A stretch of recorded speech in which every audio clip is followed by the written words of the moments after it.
Research proposal र EOI expression of interest कस्तो बेला लेख्ने हो र कसरी लेख्दा ठिक हुन्छ जान्नको लागि यो भिडियो अन्त्यसम्म हेर्नुहोला।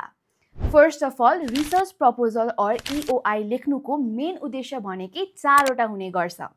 रिसर्च प्रोजेक्ट अटेन्ड गर्न, स्कलरशिप अप्लाई गर्न, फन्डिङ सिक गर्न र कुनै पनि युनिभर्सिटीबाट अप्रुभल पाउनको लागि लेखिन्छ। र सिम्पल भाषामा भन्नुपर्दा एउटा रिसर्च प्रपोजलले तपाईले के पढ्न चाहनुहुन्छ, किन त्यो म्याटर गर्छ र how do you plan to do it भन्ने कुरा एक्सप्लेन गर्छ। वेयर एज EOI चाहिँ त्यसकै सर्ट भर्जन हो, just enough to show your idea, your interest and why you are the right person for the project. र यस्तो important documents कसरी top notch बनाउने त? Well, here are few tips for you. Number 1, starting चाहिँ clear टाइटलबाट सुरु गर्नुहोस् and make sure it's short, specific and meaningful. Number 2, keep it focused. यो सानो डकुमेन्टमा सबै कभर अप गर्न चाहिँ नथाल्नुहोला।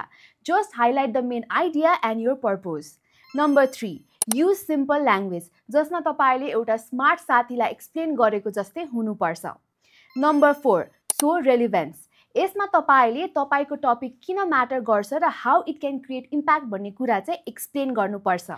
Number 5, be realistic. Make sure your objectives and methods are achievable. Number 6, structure it neatly, जसमा तपाईले आफ्नो युनिभर्सिटीको प्रपर स्ट्रक्चर फलो गर्नुपर्छ। र नम्बर 7, प्रुफ रिड वेल, किनभने एउटा क्लियर एरर फ्री प्रपोजलले मात्रै बेटर इम्प्रेसन दिन्छ। तर पनि तपाईलाई यो डकुमेन्ट्स लेख्न गाह्रो भइरहेको छ भने चाहिँ डु कन्ट्याक्ट nib.sop टुडे।